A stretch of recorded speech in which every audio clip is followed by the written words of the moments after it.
Bunga di Batu Karang. Jilid 1 bagian 1. Matahari sudah menjadi semakin tinggi.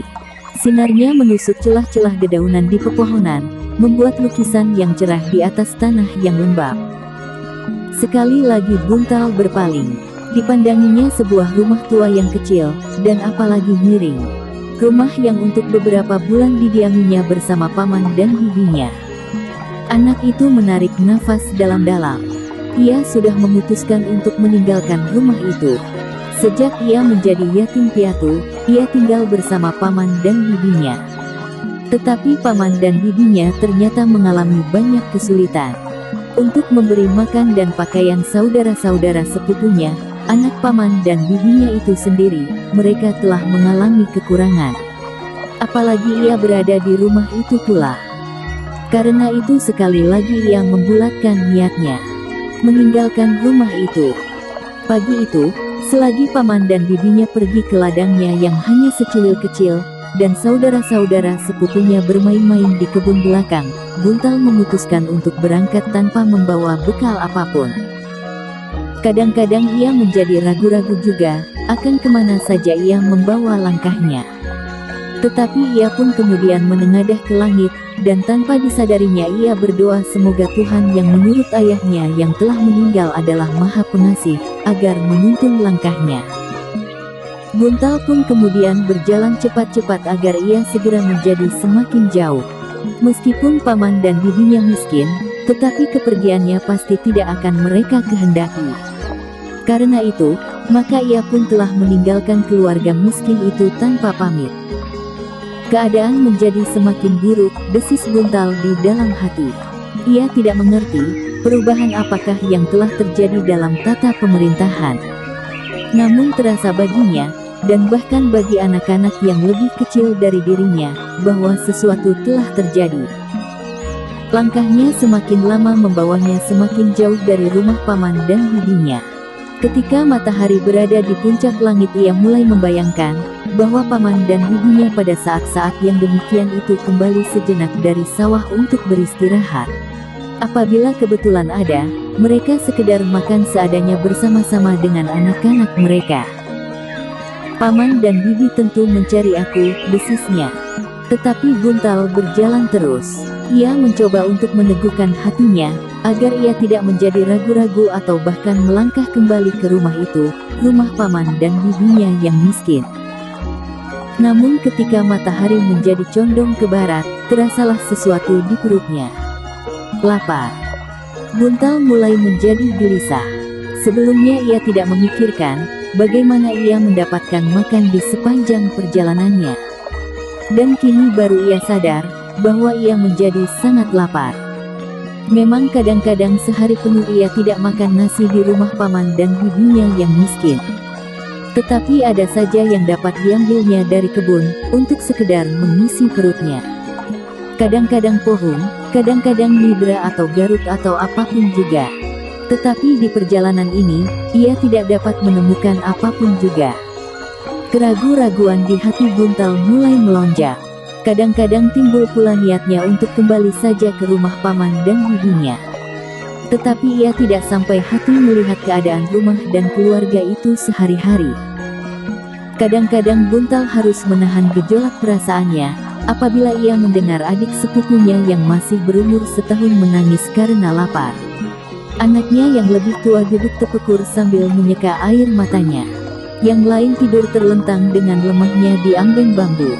Sedang yang sulung, yang 3 tahun lebih muda daripadanya, duduk terpekur sambil menganyam keranjang. Buntal menarik nafas dalam-dalam. Umurnya sendiri belum mencapai 15 tahun, sehingga adik sepupunya yang sulung itu belum mencapai 12 tahun. Dan anak yang belum mencapai umur 12 tahun itu harus sudah bekerja keras membantu ayah dan ibunya untuk mencari nafkahnya sehari-hari. Tetapi kini perutnya sendiri merasa lapar. Sedang perjalanannya sama sekali tidak berketentuan. Ia tidak akan dapat menghitung sampai kapan ia harus berjalan. Dan kemanalah tujuan yang akan didatanginya. Ia tidak lagi mempunyai saudara yang agak jauh sekalipun. Namun Buntal tidak berhenti. Ia melangkah terus dengan lemahnya. Semakin lama semakin lemah, sehingga akhirnya ia jatuh terduduk di atas sebuah batu di pinggir jalan. Ketika tanpa disadarinya Buntal menengadahkan kepalanya ke langit, dilihatnya cahaya yang kemerah-merahan telah mulai membayang, sehingga sebentar lagi senja akan segera turun. Buntal menarik nafas dalam-dalam. Ketika ia mendengar gemericik air parit, maka terasa lehernya menjadi semakin kering. Karena itu, maka perlahan-lahan ia beringsut mendekati parit itu. Apalagi ketika dilihatnya air yang bening mengalir di atas rerumputan yang hijau di dasar parit bercampur pasir yang keputih-putihan, maka ia pun segera berjongkok di atas tanggul. Dengan kedua belah telapak tangannya ia mengambil seteguk air untuk menghilangkan hausnya yang tidak tertahankan, meskipun ia sadar bahwa air itu tidak bersih sama sekali dari kotoran, karena di parit itu pula para petani mencuci kaki, tangan dan alat-alatnya apabila mereka pulang dari sawah. Tetapi lehernya terasa haus sekali. Buntal menarik nafas dalam-dalam ketika terasa tenggorokannya telah menjadi basah.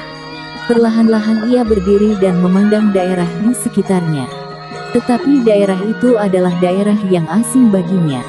Dan dengan demikian ia sadar bahwa ia telah benar-benar terpisah dari paman dan bibinya.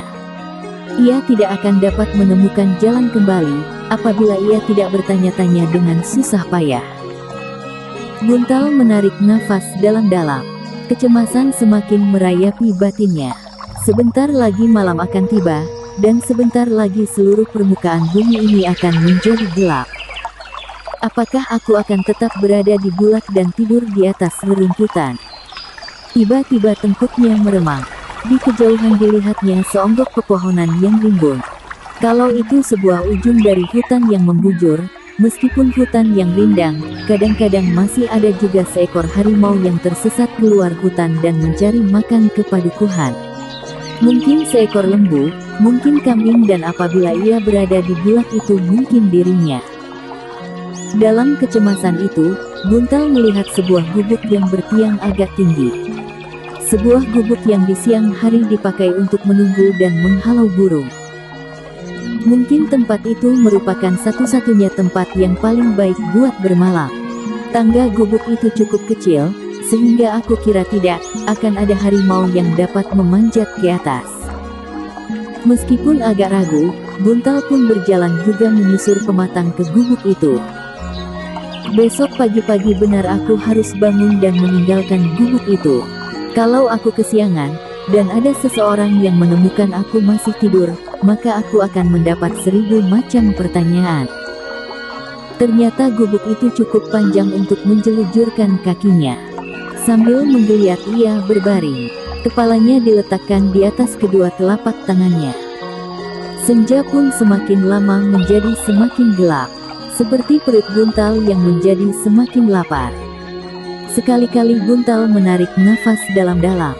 Udara yang segar terhisap masuk ke dadanya. Namun dada itu masih juga tetap gelisah dan cemas. Dengan demikian Buntal tidak segera dapat tertidur. Berbagai macam perasaan bergulat di dalam dirinya.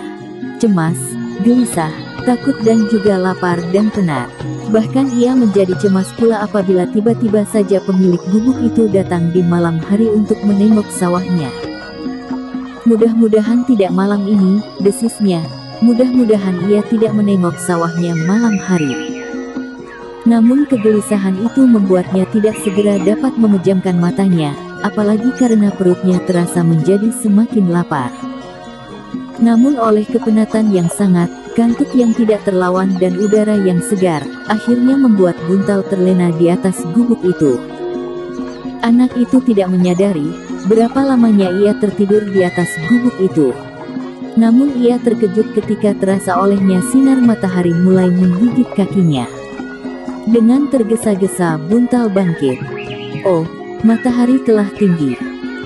Sejenak kemudian Buntal telah duduk di gubuk itu sambil memperhatikan keadaan di sekitarnya. Beberapa orang dilihatnya telah bekerja di sawahnya. Beberapa yang lain sedang menelusuri parit yang mengalirkan air yang bening. Aku harus segera pergi, desisnya. Kalau yang mempunyai gubuk ini datang, Aku akan mengejutkannya dan mungkin aku disangkanya telah berbuat sesuatu yang merugikannya. Tetapi selagi Buntal membenahi dirinya, ia merasa gubuk itu terguncang, sehingga karena itu maka dadanya segera menjadi berdebaran. Ia sadar bahwa seseorang pasti sedang naik ke atas gubuk itu. Belum lagi ia sempat berbuat sesuatu, tiba-tiba sebuah kepala telah menjenguk dari balik alas gubuk itu. Seorang gadis kecil yang sama sekali tidak menyangka bahwa ada seseorang di atas gubuknya, sedang memanjat naik untuk menyimpan bakulnya di atas gubuk itu. Tetapi tiba-tiba saja ia melihat seorang anak muda yang belum dikenalnya di dalam gubuknya itu. Karena itu, betapa ia terperanjat. Sejenak ia membeku, namun kemudian ia pun segera meluncur turun. Tetapi karena ia terlampau tergesa-gesa, maka ia pun terperosok di antara mata tangga dan jatuh di atas tanah yang basah. Tanpa sesadarnya gadis kecil itu menjerit. Kemudian tubuhnya terbanting ke dalam lumpur yang kotor. Jerit gadis kecil itu ternyata telah mengejutkan beberapa orang yang berada di sekitar tempat itu. Bahkan Buntal pun terkejut pula. Dengan serta-merta ia menjengukkan kepalanya dan dilihatnya gadis itu sedang bergulat untuk bangkit dari lumpur yang licin. Buntal tidak berpikir apapun lagi. Ia pun segera turun dengan tergesa-gesa dan berusaha menolong gadis yang berlumuran tanah yang kotor itu. Sesaat kemudian beberapa orang pun datang berlari-lari ke gubuk itu. Yang mereka lihat, Buntal sedang menarik gadis itu dan mencoba membantunya berdiri. Sedang tubuh gadis itu sendiri tiba-tiba menjadi lemas seperti tidak bertenaga. Karena terkejut yang amat sangat, maka gadis kecil itu menjadi pingsan karenanya. "Hei, apakah yang kau lakukan atas anak itu?" bentak seorang yang bertubuh pendek, tetapi sekuat kerbau jantan, yang ternyata dari urat-uratnya yang menonjol di permukaan kulitnya. "Aku tidak berbuat apa-apa," jawab Buntal ketakutan. "Lepaskan," teriak seorang anak muda. Tetapi, "Lepaskan," teriak yang lain. Tetapi Buntal tidak segera melepaskannya. "Hei, kenapa kau tidak mau melepaskan?"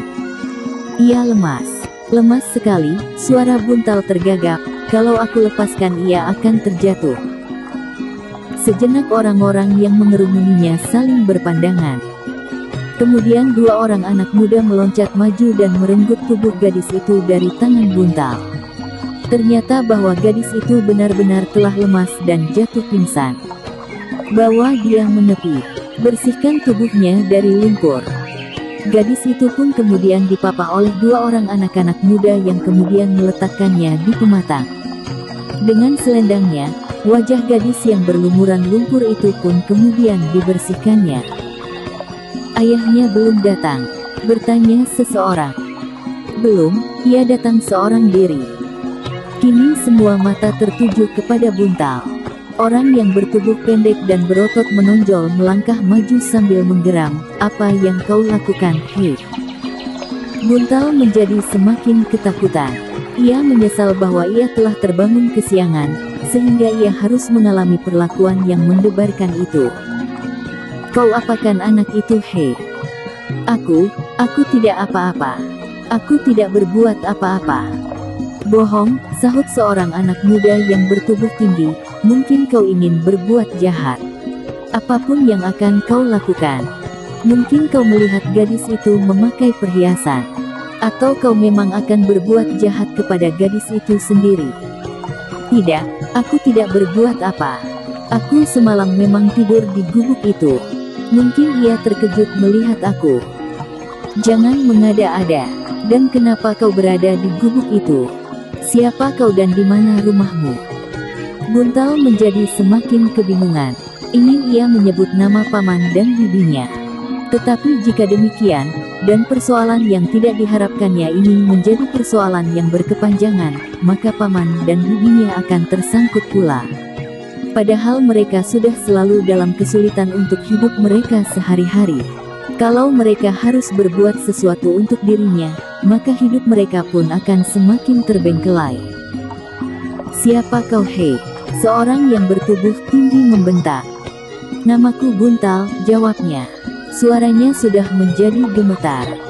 Buntal, Buntal, di mana rumahmu he? Buntal ragu-ragu sejenak. Di mana? 3 orang berbareng membentak. Suara Buntal menjadi semakin gemetar. Jawabnya, aku anak yatim piatu. Hei, aku yatim piatu. Bohong, bohong. Di mana rumahmu? Meskipun seandainya kau yatim piatu, namun kau pasti mempunyai tempat tinggal. Buntal menjadi semakin bingung, tetapi ia sudah bertekad untuk tidak menyeret paman dan bibinya yang sudah terlampau sulit itu untuk mendapatkan kesulitan-kesulitan baru. Karena itu, maka ia ingin menunjukkan rumah yang sudah lama ditinggalkan, setelah ayahnya meninggal. Dan rumah itu sama sekali bukan rumahnya karena ia tinggal di pengingeran sekeluarga. Di mana hei? Apakah kau menjadi bisu? Bentak orang-orang yang marah itu. Aku tidak mempunyai rumah karena ayahku hanya seorang pelayan. Seorang abdi. Di mana? Surakarta. Surakarta.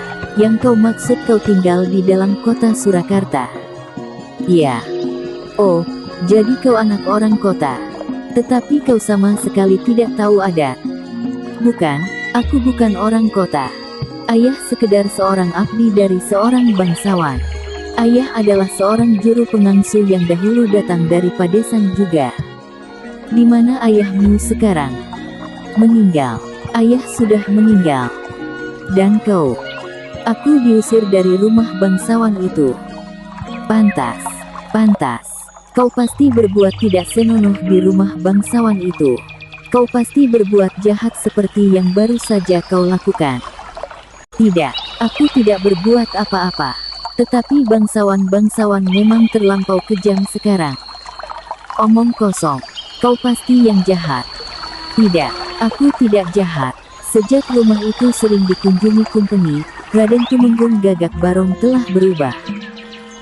Kumpeni? Iya. Omong kosong, kau memang seorang yang pandai berbohong. Sekarang kau masih mencoba berbohong, meskipun kami dapat melihat sendiri apa yang sudah kau lakukan. Aku tidak berbuat apa-apa. Tiba-tiba seorang anak muda yang bermata setajam burung hantu maju ke depan. Dengan serta-merta anak muda itu menerkam baju Buntal yang sudah kusut. Sambil menarik ia menggeram, berkatalah berterus terang. Siapa kau sebenarnya, dan kenapa kau berada di sini? Aku sudah mengatakan semuanya. Bohong, bohong. Anak muda itu mulai mengguncang-guncang baju Buntal. Buntal menjadi semakin gemetar, apalagi ketika dilihatnya beberapa orang maju mendekat dengan pandangan mata yang seakan-akan langsung menusuk jantung. Ayo, berkatalah sebenarnya, orang lain berteriak. Dan Buntal menjadi semakin terkejut ketika tiba-tiba seseorang telah meloncat maju dan langsung menggenggam rambutnya. Kalau kau berbohong sekali lagi, aku pukul mulutmu. Buntal benar-benar telah kehilangan akal. Tubuhnya menggigil seperti semalam suntuk terendam air. Wajahnya menjadi pucat seperti kapas. Jawab, apa yang sudah kau lakukan? Mulut Buntal bergerak-gerak, tetapi suaranya tidak terdengar. Jawab pertanyaanku. Buntal masih belum dapat mengucapkan kata-kata, sehingga orang-orang itu menjadi semakin marah.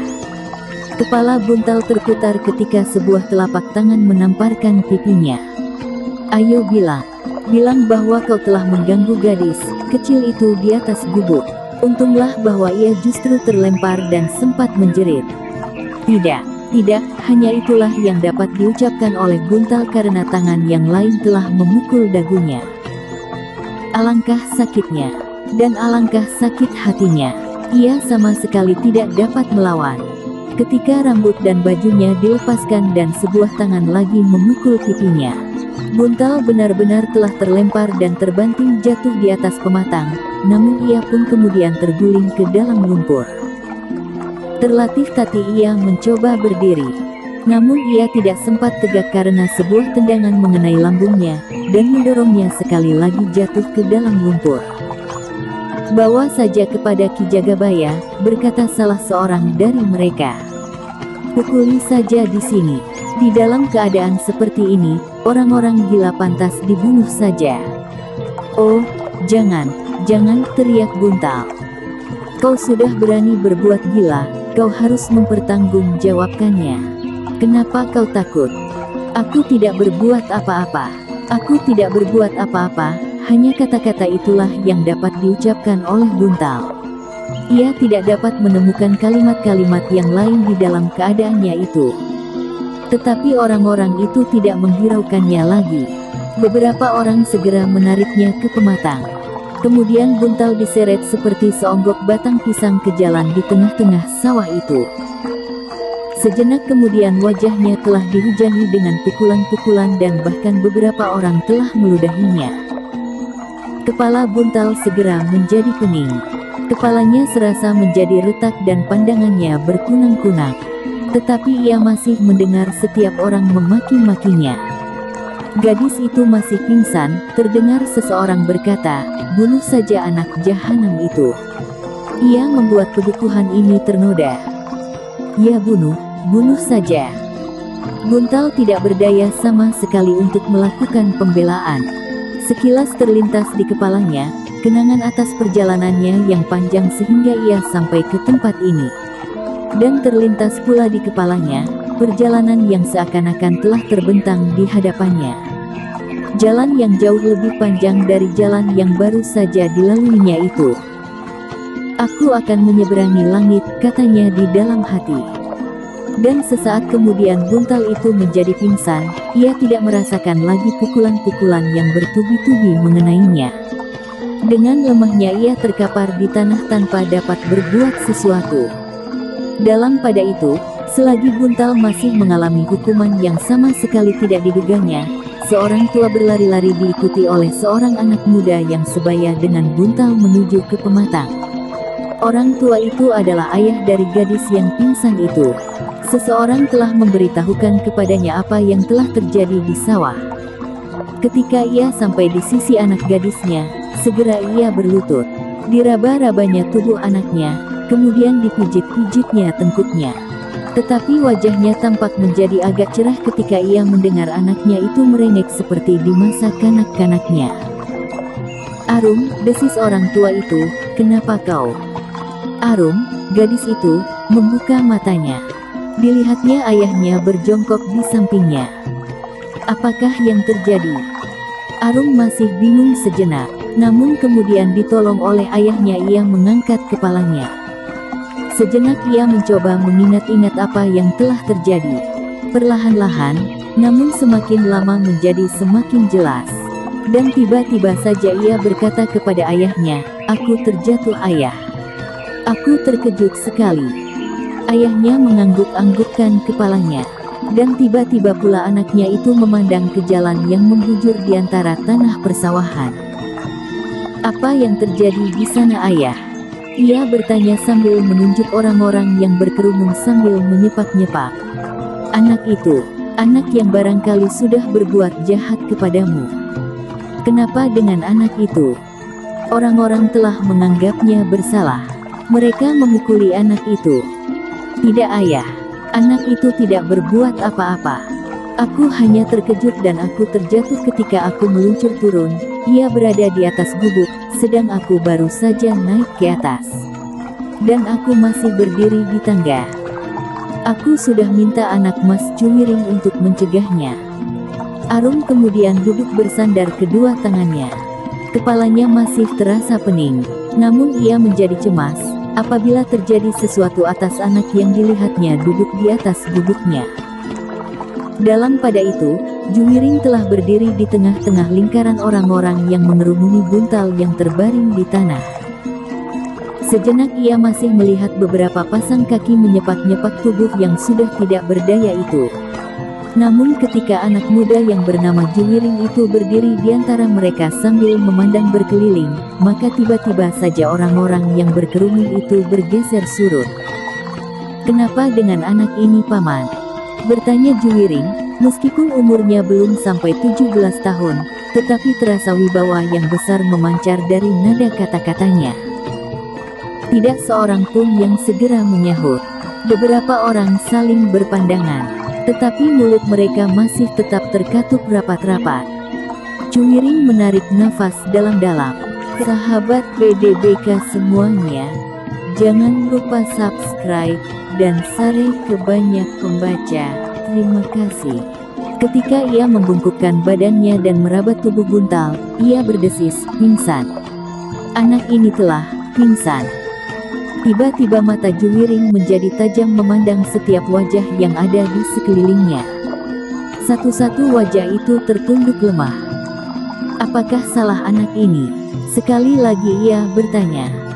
Tetapi tidak ada yang segera menjawab, sehingga akhirnya Juwiring maju selangkah mendekati orang yang bertubuh pendek kekar dan berotot seperti jalur-jalur pohon merambat di seluruh tubuhnya.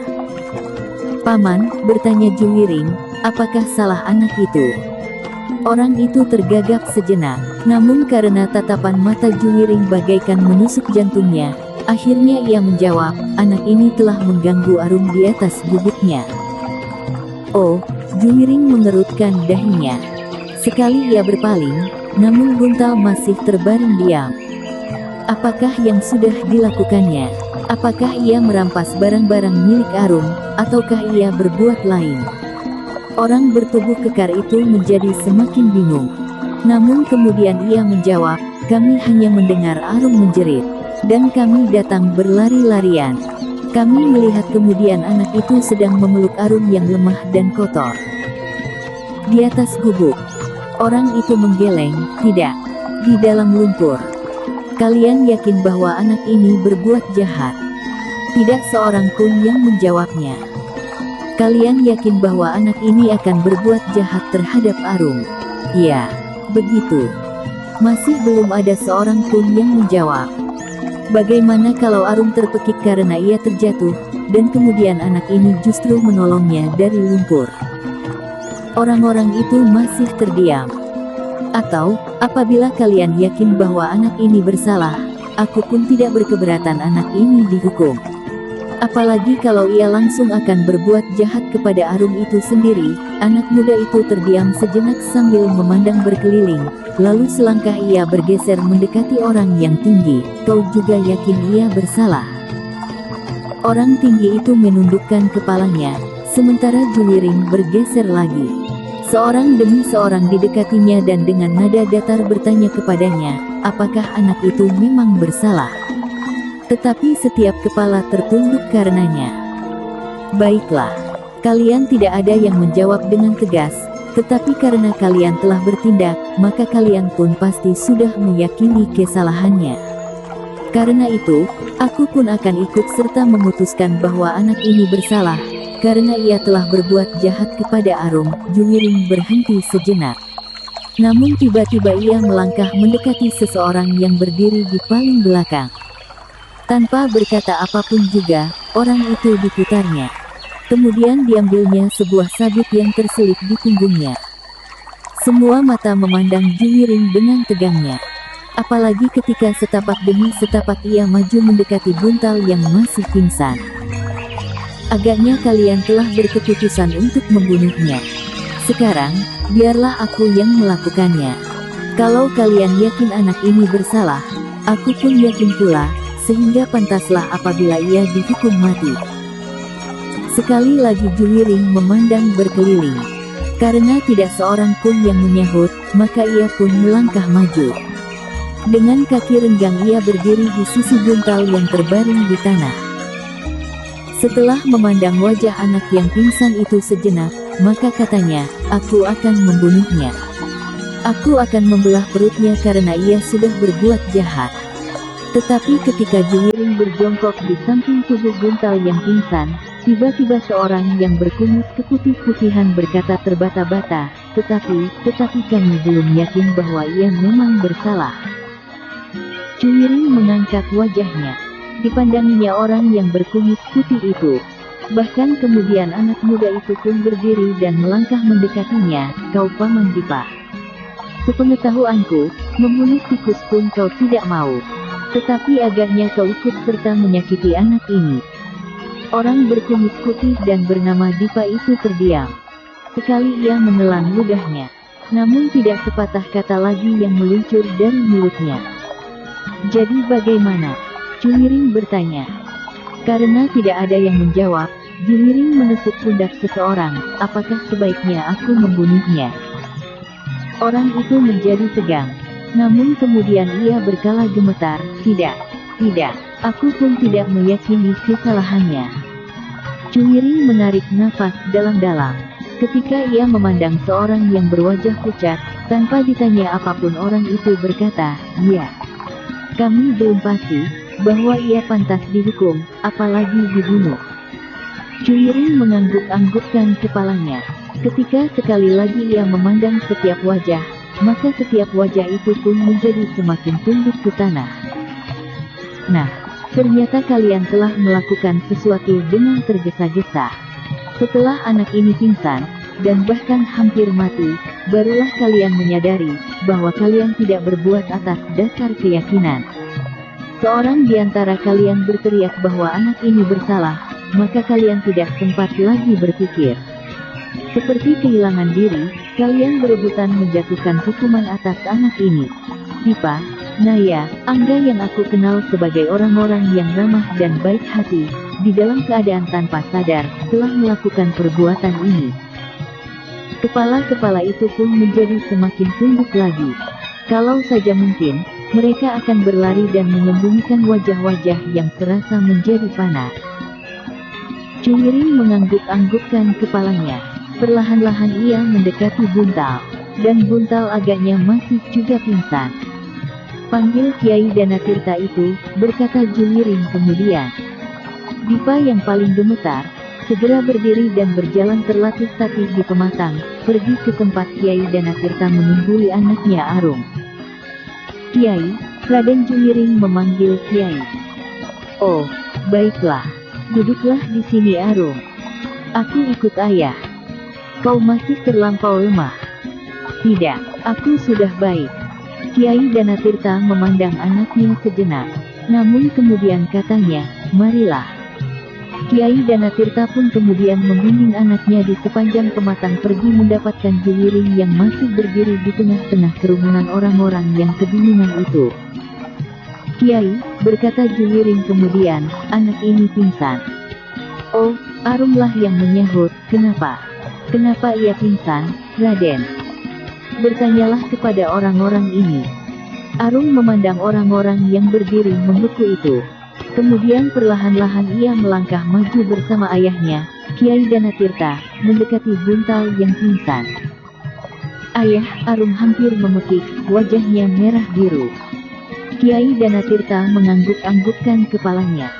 Perlahan-lahan ia berdesis, "Apakah anak ini pantas mendapat hukuman yang begini berat?" "Ia tidak bersalah," berkata Arum kemudian. Dan ternyata kata-kata Arum itu bagaikan menyengat setiap hati yang membeku di sekitar Buntal yang pingsan itu. "Ambillah air," desis Kiai Danatirta. Seseorang pun kemudian mengambil air dengan sehelai daun yang disobeknya pada sebatang pohon pisang yang tumbuh di pinggir parit. Setitik demi setitik, Kiai Danatirta meneteskan air di mulut Buntal. Sambil memijit-mijit bagian tubuhnya yang lain, Kiai Danatirta berusaha membangunkan Buntal yang pingsan itu. Sejenak kemudian terdengar anak itu merintih. Semakin lama semakin keras. Bahkan kemudian terdengar ia mengaduh. "Ia telah sadar," desis Kiai Danatirta. Jumiring pun kemudian berjongkok pula di sampingnya. Ditatapnya wajah yang biru pengap itu dengan dada yang berdebar-debar.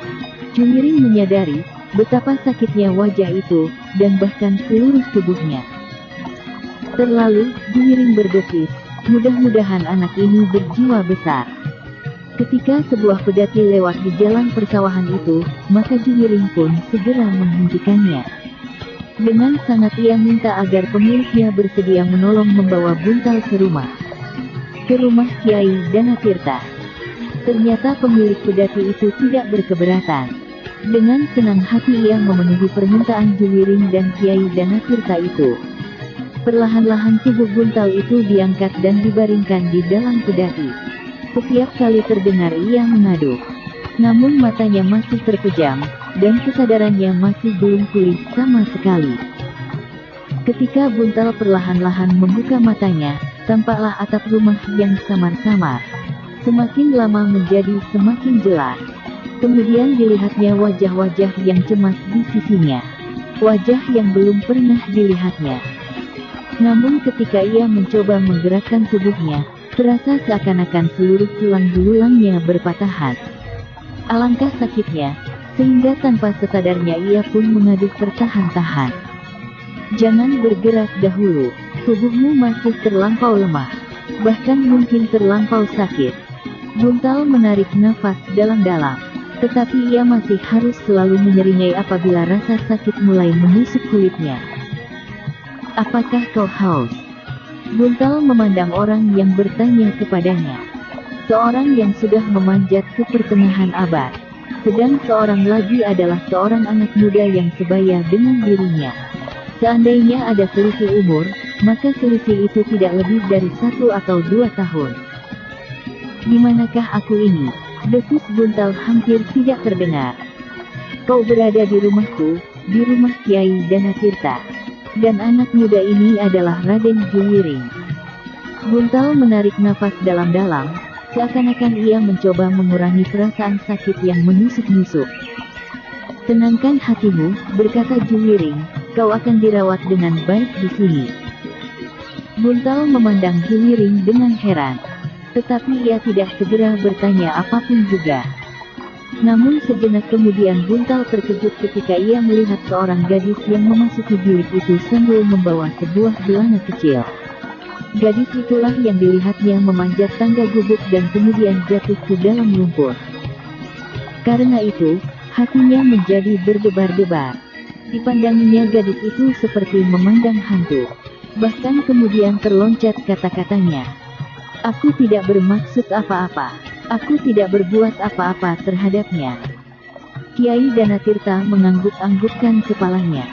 Katanya lembut, ya, kau memang tidak berbuat apa-apa.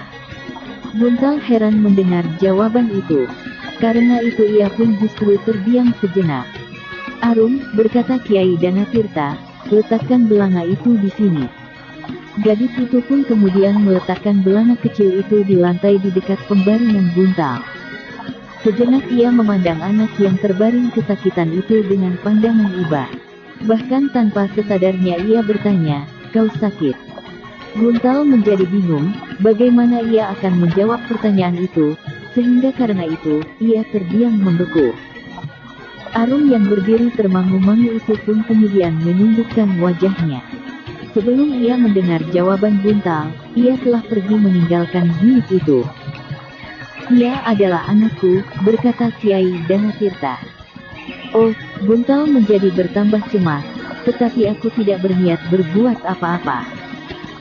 Ya, aku percaya kepadamu. Kau tidak berbuat apa-apa. Anakku, Arum, juga berkata bahwa kau tidak berbuat apa-apa. Oh, Buntal mengerutkan keningnya. Siapa namamu? Bertanya Juwiring kemudian. Buntal memandang anak muda itu sejenak, lalu jawabnya, Buntal. Namaku Buntal. Buntal, ulang Juwiring, di mana rumahmu? Buntal menggelengkan kepalanya. Jawabnya, aku tidak mempunyai rumah. Aku tidak mempunyai ayah dan ibu lagi. Yatim piatu. Ya. Tetapi kenapa kau berada di gubuk itu? Sehingga Arum terkejut karenanya. Aku berjalan menuruti langkah kakiku. Ketika aku kemalaman, aku bermalam di gubuk itu. Kiai Danatirta yang ikut mendengar keterangan itu mengangguk-angguk. Sebagai seorang yang mempunyai pandangan yang luas tentang hidup dan kehidupan, ia melihat kejujuran di wajah Buntal. Karena itu maka ia sama sekali tidak berprasangka apapun kepada anak yang kesakitan itu.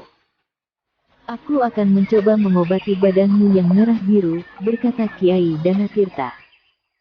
Buntal memandangnya dengan penuh keheranan. Ia melihat wajah kedua orang yang menungguinya itu bagaikan titik-titik embun di hatinya yang gersang. Bergeserlah sedikit menepi, berkata orang tua itu kemudian.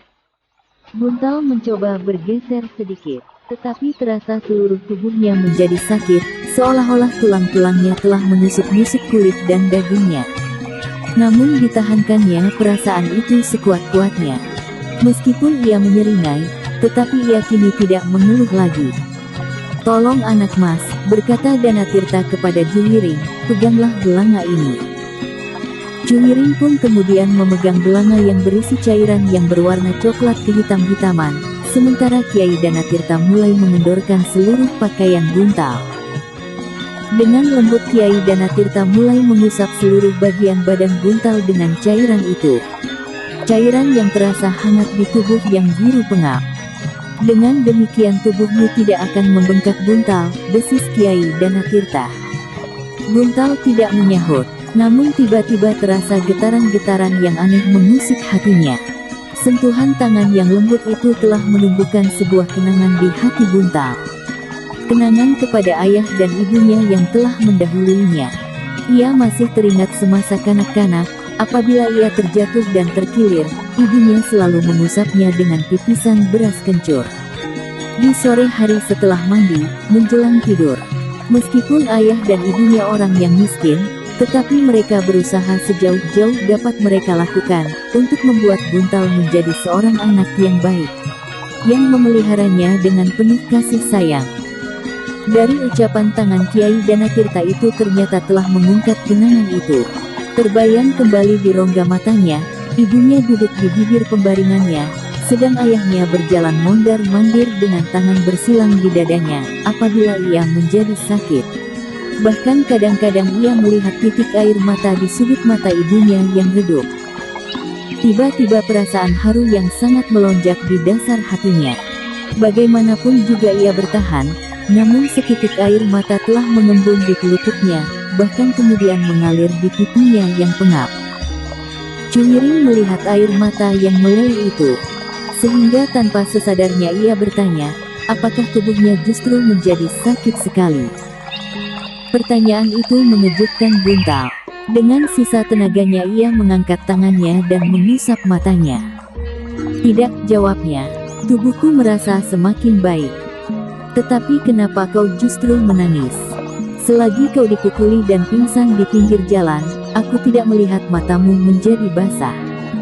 Tetapi kini justru kau mulai menitikkan air mata."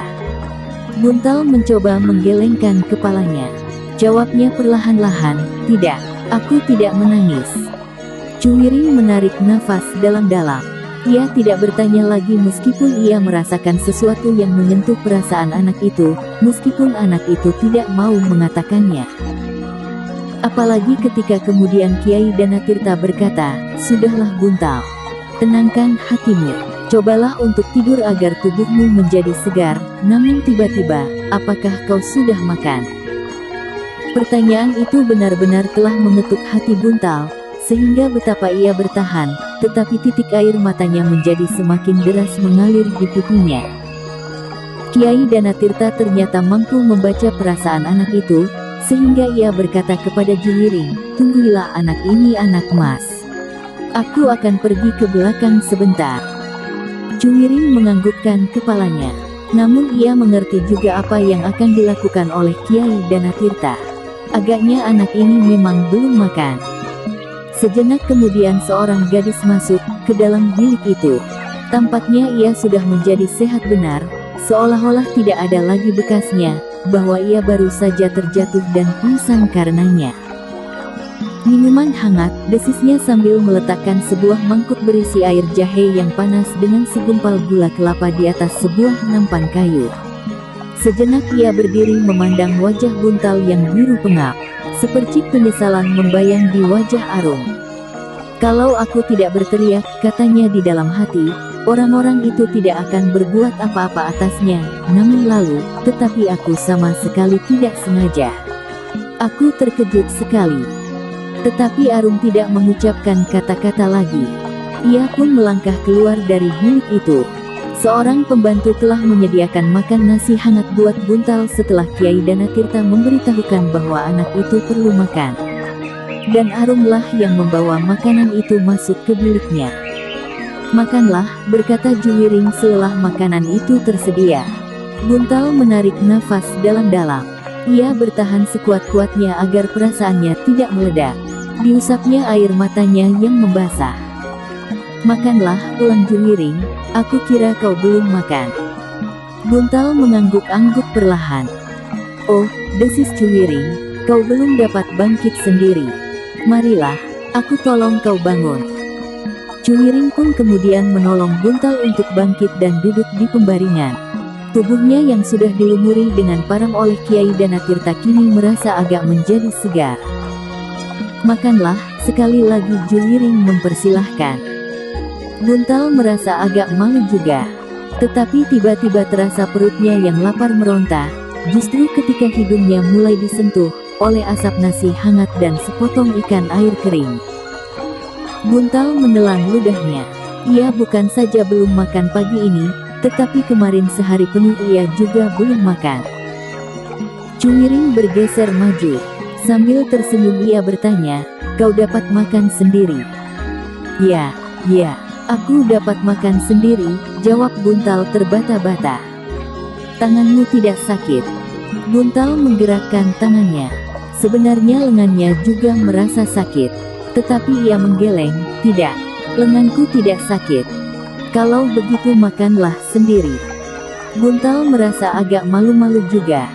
Seandainya perutnya tidak terasa sangat lapar, ia akan berkeberatan makan sendiri di pembaringan, seperti seseorang yang kecukupan dan dilayani oleh pembantu-pembantunya. Tetapi karena perutnya yang mendesak, akhirnya disebutnya juga nasi dari ceting bambu dengan entong tempurung. Dengan sayur dedaunan yang hijau dan sepotong ikan kering, maka ia mulai menyuapi mulutnya yang sakit. Alangkah nikmatnya. Jarang sekali ia sempat makan nasi hangat dengan sepotong ikan air, meskipun ia dapat mencarinya sendiri di sungai. Apalagi apabila perutnya sedang sangat lapar seperti saat itu, setelah meneguk air jahe dengan gula kelapa. Tetapi harganya terlampau mahal, katanya di dalam hati. "Wajahku harus menjadi biru pengap dan seluruh tubuhku terasa sakit. Untunglah bahwa aku belum mati diinjak-injak." Demikianlah setelah makan dan minum, tubuh Buntal terasa menjadi semakin segar. Kini ia tinggal berjuang melawan rasa sakit, tidak lagi melawan rasa lapar pula. Bahkan sejenak kemudian tanpa disadari, Buntal berbaring sambil memejamkan matanya. Lambat laun semuanya tidak dapat diingatnya lagi. Tetapi kini ia tidak pingsan. Ketika Buntal telah tertidur nyenyak maka Juwiring pun meninggalkannya sendiri di dalam bilik itu. Sekali Arun menengoknya juga dari ambang pintu, namun kemudian ia pun melangkah pergi sambil menutup pintu itu. Bersambung jilid 1 bagian 2. Bagikan.